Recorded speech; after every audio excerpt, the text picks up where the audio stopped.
Chapter 4. Leaving the Tower. Moiraine's room was little different from Swan's.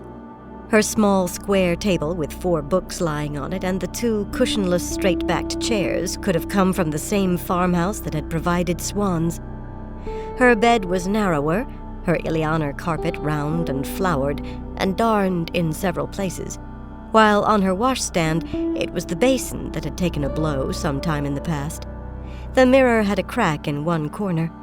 Apart from that, they could have been the same room. She did not bother with starting a fire. She had banked her coals more carefully than Swan, but there was no time to so much as take the edge off the room's chill. Reaching into the back of her wardrobe, slightly larger than Swan's but just as plain, she brought out a stout pair of shoes that made her grimace. Ugly things, made of leather much thicker than her slippers. The laces could have done to mend a saddle, but the shoes would keep her feet dry in the snow and her slippers would not. Adding a pair of woolen stockings, she sat on the edge of her unmade bed to pull them on over those she was already wearing. For a moment she considered donning a second shift as well. However cold it was inside the tower, it would be colder where she was going. But time was short, and besides, she did not want to take off her dress in that icy air. Surely recording names would be done in some sort of shelter, with a fire or a brazier for warmth. Of course it would. Most people in the camps likely would take them for sisters, just as Tamra had suggested. Next out of the wardrobe came a narrow, worked leather belt with silver buckle and a plain scabbard holding a slim, silver-mounted dagger, its blade a little longer than her hand. She had not worn that since arriving in the tower, and it felt awkward at first, hanging at her waist. Perhaps she was forbidden to use the power to defend herself, but the dagger would do nicely if need be. Transferring her belt pouch from the white leather belt she had laid on the bed, she thought for a moment. It was all very well for Tamra to say that everything they needed would be waiting, but depending on someone else, even the Amerlin seat, to provide everything was unwise. She tucked her ivory comb and ivory-handled hairbrush into a leather scrip. No matter how urgent the need to gather names, she doubted that any accepted who let herself go untidy for long would escape sharp words at best. Her good riding gloves, dark blue leather with just a touch of embroidery on the back, followed, plus a small sewing kit in a carved blackwood box, a ball of stout twine, 2 pairs of spare stockings in case those she was wearing got wet, several kerchiefs in various sizes, and a number of other items that might be useful, including a little knife that folded for trimming quill pens, in the event that was what they found themselves using. Sisters would never be forced to put up with such a convenience, but they were not sisters. Hanging the scrip from one shoulder, she gathered her cloak with its banded hem and another band bordering the hood, and rushed out just in time to see Maidani and Brendas go scurrying through the doorway that led off the gallery, cloaks flaring behind them. Swan was waiting impatiently, a scrip on her shoulder too, beneath her cloak, and her blue eyes sparkling with excitement. She was not alone in being caught up in the moment. On the other side of the gallery, Katerina Al-Ruddin popped out of her room, demanding at the top of her lungs that Carlinia return her sewing kit, then darted back inside without waiting for an answer. "Alana, Pratala, can one of you lend me a pair of clean stockings?" someone called from below. "I loaned you a pair yesterday, Edicina," came a reply from above. Doors banged throughout the well as women rushed out to shout for Tamila or Desandra, Coladera or Atuan, or a score of others to return this or that borrowed item or lend something.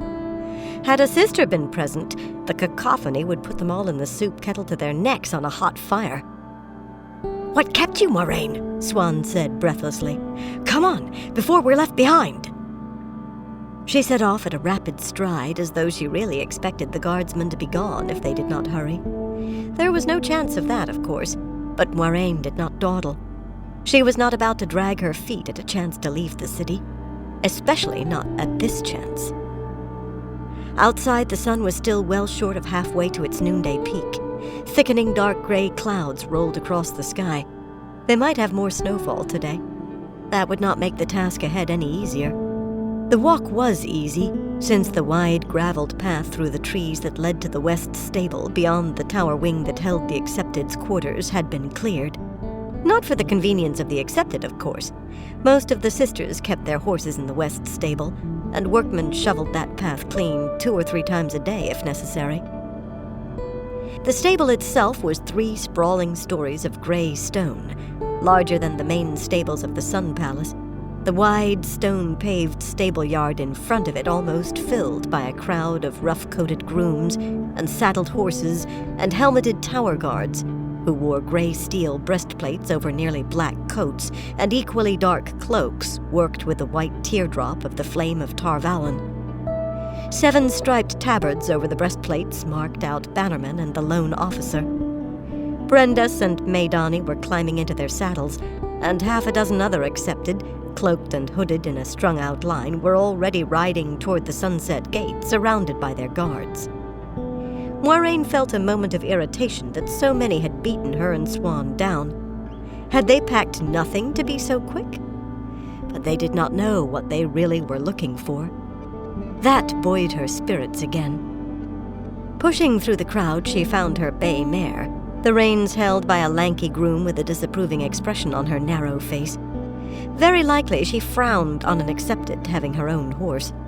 Few did. Most could not afford to keep a horse, and besides, opportunities to ride anywhere outside the tower grounds were rare. But Moiraine had purchased Arrow to celebrate attaining the ring. An act of ostentation that she suspected had nearly earned her a trip to Marian's study. She did not regret the purchase even so. The mare was not tall, since she despised looking like a child, which she did on tall animals, yet Arrow could keep running long after larger horses had tired out. A fast mount was good, but a mount with endurance was better. Arrow was both, and she could jump fences that few other horses would even try. Finding that out had earned a visit to the Mistress of Novices. Sisters took a dim view of Accepted risking a broken neck. A very dim view. The groom tried to hand her the reins, but she hung the scrip from the saddle's tall pommel by its strap, then unbuckled the flaps of the saddlebags. One side held a cloth-wrapped parcel that proved to contain half a loaf of dark bread, dried apricots in oiled paper, and a large piece of pale yellow cheese. More than she could eat by herself, but some of the others had larger appetites. The other side bulged with a polished wooden lap desk, complete with a thick sheaf of good paper and 2 good steel-nibbed pens inside. No need for the penknife, she thought ruefully, careful to keep her face smooth. She did not intend to let the groom see her look abashed.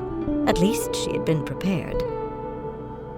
The lap desk also held a tightly stoppered ink jar of heavy glass. Much to the groom's undisguised amusement, she checked to make sure it was tightly stoppered.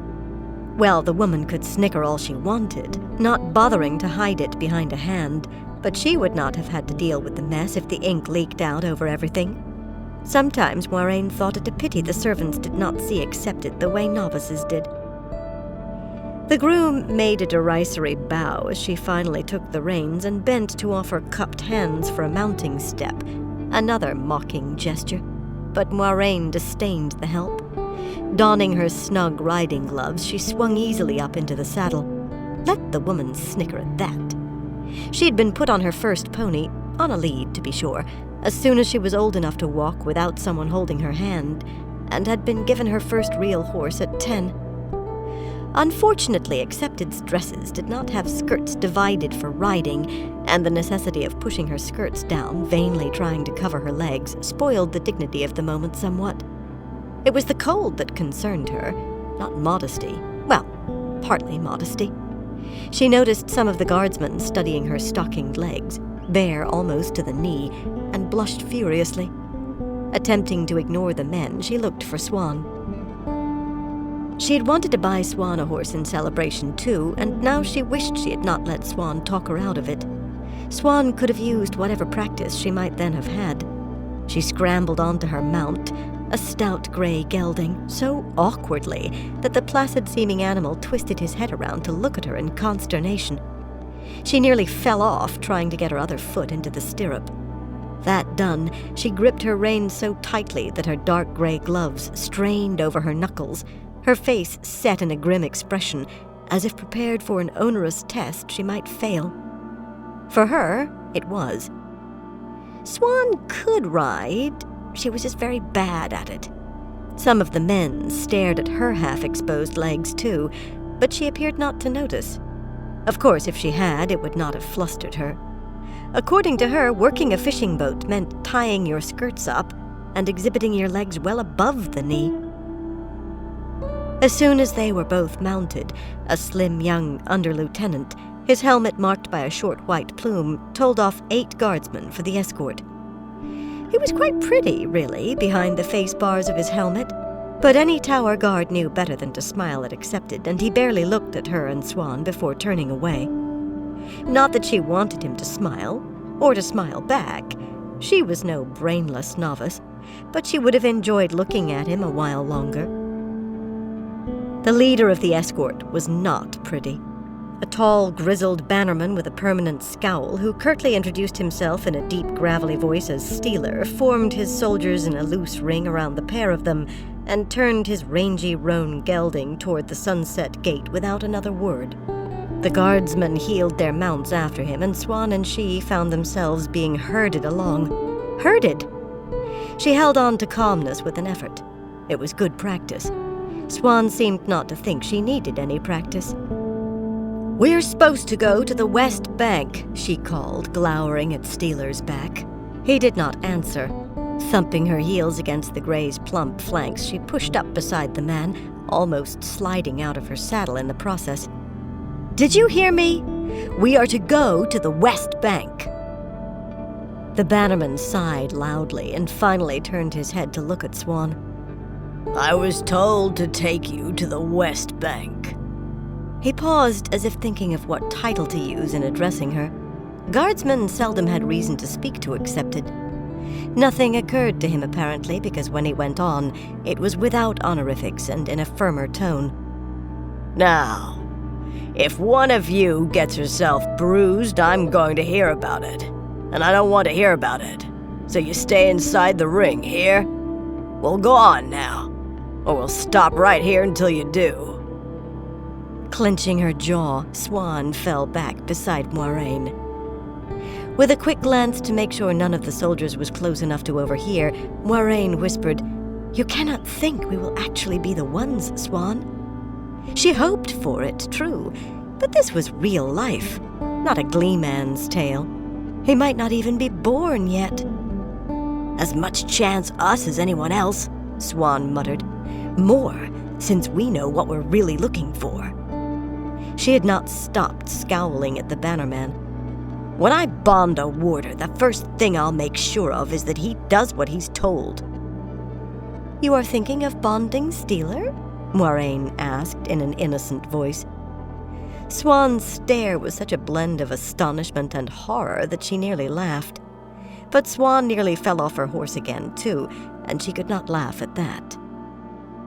Once past the iron-strapped Sunset Gate, with the gilded setting suns that gave it its name set high in the thick timbers, it quickly became apparent that they were angling southwest through the stone-paved streets, toward the Allendare Gate. There were any number of water gates to the city where small boats could enter, and of course North Harbor and South Harbor for river ships, but only 6 bridge gates. The Allendare Gate was the most southerly of the 3 to the west, and not a good omen for coming near to Dragonmount, but Moiraine did not think Steeler would let himself be turned. "Live with what you cannot change," she told herself sourly. Swan must be ready to chew nails. Swan was silently studying Steeler's back, though, not glaring any longer, but studying, the way she did with the puzzles she loved so much. The maddening, intricate sort with pieces fitted together so it seemed they could never come apart. Only they always did come apart eventually, for Swan. The word puzzles, too, and the number puzzles. Swan saw patterns where no one else could. She was so absorbed with the bannerman that she actually rode with some ease, if not skill. At least she did not seem ready to topple off at every other step. Perhaps she would figure out a way to turn him. But Moiraine gave herself over to enjoying the ride through the city. It was not as if even accepted were allowed outside the tower grounds every day, after all, and Tar Valon was the largest city, the grandest city in the known world, in the whole world, surely. The island was nearly 10 miles long, and except for public parks and private gardens, and the Ogier Grove, of course, the city covered every square foot of it. The streets they rode along were wide and long since cleared of snow, and all seemed full to overflowing with people, mostly afoot, though sedan chairs and closed litters wove through the crowd. In that press, walking was faster than riding, and only the proudest and most stubborn, a Tyran noblewoman, stiff-necked in a tall lace collar with her entourage of servants and guards, a cluster of sober-eyed Kandori merchants with silver chains across their chests, several knots of brightly-coated Murandian dandies with curled mustaches, who should have been out in the fighting, were mounted. Or those with a long way to go, she amended, making another futile effort at covering her legs, and frowning at a tilt-eyed Saldaean, a tradesman or craftsman by his plain woolen coat, who was ogling them much too openly. Light. Men never seemed to understand or care when a woman wished to be looked at and when not. In any case, Steeler and his soldiers managed to clear a path ahead of them with their mere presence. No one wanted to impede the way of 8 armed and armored tower guards. It had to be that which opened the crush of people. She doubted that anyone in the crowd would know that a banded dress indicated an initiate of the White Tower. People who came to Tar Valon stayed clear of the tower, unless they had business there. Every country seemed to be represented in that crowd. The world comes to Tar Valon, so the saying went. Tarraboner men from the far west, wearing veils that covered their faces to the eyes and were transparent enough to show their thick mustaches clearly, rubbed shoulders with sailors, leather-skinned and barefoot even in this cold, from the river ships that plied the Erin. A borderman in plate and mail passed them riding in the other direction, a stone-faced Shinaran with his crested helmet hanging from his saddle and his head shaved except for a topknot. He was certainly a messenger headed for the tower, and Moiraine briefly considered stopping him. But he would not reveal his message to her, and she would have had to force her way through Steeler's guardsmen. Light, she hated not knowing. There were dark-clad Kyrianen, easy to pick out because they were shorter and paler than nearly everyone else. Altaran men in heavily embroidered coats, Altaran women clutching their cloaks, bright red or green or yellow to shield what their low-cut dresses exposed to the icy air. Tyrans in broad-striped coats or lace-trimmed dresses, and plainly garbed Andorans who strode along as though they not only knew exactly where they were going, but intended to reach there as soon as possible.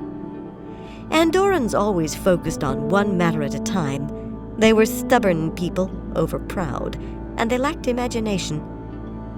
Half a dozen copper-skinned Damani women in fancifully worked cloaks, doubtless merchants, most Damani women seen abroad were, stood buying meat pies from a push-barrow, and nearby an Arafellan wearing a coat with red-slashed sleeves, his black hair dangling down his back in 2 braids decorated with silver bells, was waving his arms and arguing with a stolid Ilianer, who appeared more interested in wrapping his vividly striped cloak around his bulk. She even glimpsed a charcoal-skinned fellow who might have been one of the sea folk, though some Tyrans were as dark. His hands were hidden in his frayed cloak as he scuttled away in the throng, so she could not see whether they were tattooed. So many people made a din just by their normal talking, but wagons and carts added to it with the squeak of poorly greased axles, the clatter of hooves, and the grate of steel-rimmed wheels on the paving stones. The carters and wagon drivers shouted for people to give way, which they did reluctantly, and hawkers cried ribbons or needles or roasted nuts or a dozen things more from barrows and trays. Despite the cold, jugglers and tumblers were performing on some street corners. Men and women with caps laid out to collect coins were playing flute or pipes or harp, and shopkeepers standing in front of their shops called out the superiority of their goods over any others. Street cleaners with their brooms and shovels and barrows cleaned away what the horses left behind, and any other trash as well, shouting, "Make way for clean shoes! Make way if you want clean shoes!" It was so normal. No one appeared to notice the heavy smell of sour smoke that hung in the air. A battle outside Tarvalon could not alter what went on inside Tarvalon's walls. Perhaps even a war could not. But you could see as much in Cairhien, if not in quite the same numbers or quite as much variety. It was Tarvalon itself that made the city unlike any other. The White Tower rose from the center of the city, a thick bone-white shaft climbing almost 100 spans into the sky and visible for miles. It was the first thing anyone approaching the city saw, long before they could make out the city itself. The heart of Aes Sedai power, that alone was sufficient to mark Tarvalon apart, but other smaller towers rose throughout the city. Not simply spires, but spirals and fluted towers, some close enough together to be linked by bridges 100 feet in the air or 200 or higher. Even the topless towers of Cairhien did not come close to matching them. Every square had its fountain or monument in the center, or a huge statue, some atop plinths as much as 50 paces tall, but the buildings themselves were grander than most monuments in other cities. Around the palatial homes of wealthy merchants and bankers with their domes and spires and colonnaded walks, crowded shops and inns, taverns and stables, apartment buildings and the homes of ordinary folk. Yet even they were ornamented with carvings and friezes fit for palaces. A fair number could have passed for palaces. Nearly all were ogier built, and ogier built for beauty. More wondrous still were the structures dotted through the city, half a dozen in sight on every street, where the ogier masons had been given a free hand. A 3-story banking house suggested a flight of gold and marble birds taking wing, while the Kandori Merchants Guild Hall seemed to represent horses running in surf, or perhaps surf turning into horses. And a very large inn called the Blue Cat strongly resembled exactly that, a blue cat curled up to sleep. The great fish market, the largest in the city, seemed to be a school of huge fish, green and red and blue and striped. Other cities boasted of ogier-built buildings, but nothing like what Tarvalon possessed. Scaffolding surrounded one of the ogier-made structures, obscuring its form so that all she could make out was green and white stone, and the fact that it seemed all curves, and ogier stonemasons moved on the wooden platforms, some hoisting large pieces of white stone on a long wooden crane that stuck out over the street. Even ogier work needed mending now and then, and no human mason could duplicate their craft. They were not often seen, though. One of them was standing in the street, at the foot of the broad ladder leading up to the first platform, in a long, dark coat that flared out above his boot tops, with a thick roll of paper under one arm. Plans, no doubt.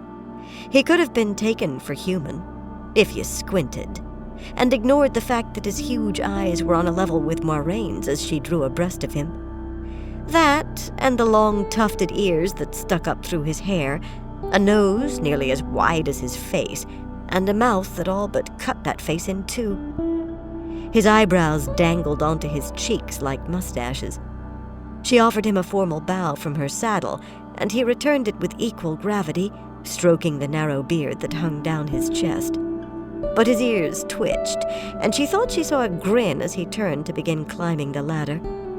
Any ogier who came to Tarvalon would know an accepted stress when he saw one. Flushing, she glanced from the corner of her eye to see whether Swan had seen, but the other woman was still studying Steeler. She might not even have noticed the ogier. Swan could become very engrossed in her puzzles, but to miss seeing an ogier? Nearly an hour after leaving the tower, they reached the Alandair Gate, wide enough for 5 or 6 wagons abreast to pass uncrowded and flanked by tall towers with crenellated tops. There were towers all along the city's high white walls, thrusting out into the river, but none so tall or strong as the bridge towers. The huge bronze-strapped gates stood wide open, yet guardsmen atop the gate towers were keeping watch, ready to order them winched shut, and 24 more at the side of the road, carrying halberds, kept an eye on the very few who passed by. She and Swan and their escort drew those eyes like iron filings to magnets. Or rather, the banded dresses did. No one said anything about accepted leaving the city, though, which suggested that another party had gone out of this gate already. Unlike the bustling streets, the gate had no traffic. All who had wanted to seek the safety of Tarvalin's walls were long since inside, and despite the apparent normality inside the walls, no one seemed to think it safe to depart just yet. One of the guardsmen on the roadside, a wide-shouldered bannerman, nodded to Steeler, who nodded back without stopping. As their horses' hooves rang on the bridge, she felt her breath catch. The bridges themselves were marvels, constructed with the aid of the power, stone lacework arching nearly a mile to solid ground beyond the marshy riverbank, unsupported that whole way, and high enough at the center for the largest river ship to sail beneath. That was not what struck her, though. She was out of the city.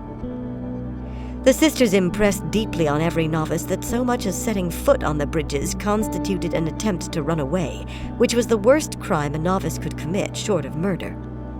The same held true for accepted. They just did not need to be reminded. And she was out of the city, as free as if she already wore the shawl. She glanced at the soldiers around her. Well, nearly as free. At the highest point of the bridge, more than 50 paces above the river, Steeler abruptly drew rein. Was he mad enough to pause for the view of Dragon Mount rising in the distance, its broken peak emitting a ribbon of smoke? In her euphoria, she had forgotten the cold, but a strong breeze slicing down the Alandrella Aranin, slicing right through her cloak, reminded her quickly enough. The stench of charred wood seemed particularly strong on that wind. The trumpets had stopped, she realized. Somehow the silence seemed as ominous as their calling had been. Then she saw the cluster of horsemen at the foot of the bridge, 9 or 10 of them staring at the city walls. Why the trumpets had gone silent no longer seemed so worrisome. The riders' burnished breastplates and helmets shone like silver, and they all wore long white cloaks spread across their mounts' cruppers. Embracing the source filled her with life and joy, but more importantly at the moment it sharpened her sight. As she had suspected, a flaring golden sun was embroidered on the left breast of each of those cloaks. Children of the light. And they dared to block traffic on one of Tarvalin's bridges? Well, there was only her and Swan and the guardsman, but the principle was the same. The fact that it was Swan and her and tower guards made it worse, in truth. That made it intolerable. "Bannerman Steeler," she said loudly. "White cloaks must not be allowed to think they can intimidate initiates of the tower, or tower guards. We ride forward." The fool man did not so much as glance around at her from his study of the white cloaks. Perhaps if she gave him a little rap on top of his head with a small flow of air. "Warrain!" Swan's whisper was low, but managed a sharp edge. She looked at her friend in surprise. Swan wore a scowl. How had the other woman known? She had not begun to weave. Still, Swan was right. Some things were just not allowed. Guiltily, she released Saidar and sighed as all of that joyous exultation drained away. Shivering, she pulled her cloak tighter, as if that would do any good. At last the white cloaks turned and rode back into the village. Alandare was a very large village, practically a town, with brick houses of 2 or even 3 stories roofed in blue tiles, where they showed through the snow, and its own inns and shops and markets. The blanket of white made it appear clean and peaceful. For long moments the white cloaks vanished. Only when they appeared in a gap between two buildings on a street heading north did Steeler heel his mount into motion. His gauntleted hand rested on his sword hilt, and his head swiveled constantly, searching the streets ahead as they rode down the final length of the bridge. Where there was one group of white cloaks, there might be another. Moiraine felt suddenly very grateful for the presence of Steeler and his men. A dagger would not be much use against a white cloak's arrow. None of her preparations were turning out to be very useful. When they reached the edge of the town, Swan again thumped her grey up beside the bannerman, still so wrapped up in her own thoughts that she rode with something approaching, not grace, certainly, but at least steadiness. Bannerman Steeler. Her tone combined firmness with civility, and a strong element of certainty. It was very much a voice of command. Steeler turned his head to her, blinking in surprise. "You know why we are here, of course," she went on, and barely waited for his nod. "The women most likely to leave before hearing of the bounty are those in the camps most distant from the city. Visiting them yesterday would have entailed some danger, but the Armelin has reports that the Aiel are retreating." Light. She sounded for all the world as though the Armelin regularly shared reports with her. "The Armelin has expressed her unwillingness to let any of these women slip away without receiving the bounty, Bannerman. So I strongly suggest that we follow the Armelin's urging and begin with the more distant camps." Her gesture might have seemed vague to anyone other than Moiraine, but it just happened to point straight at Dragon Mount. "The Armelin seat will wish it." Moiraine held her breath. Could Swan have found the key? "There's not an Aiel this side of the Aranin, so I hear," Steeler replied in an agreeable voice. The next moment he dashed her hopes. "But I was told the camp's closest the river, so that's what it'll be. And I was told if anybody made a fuss, I was to take her right back to the tower. You're not making a fuss, are you? I thought not."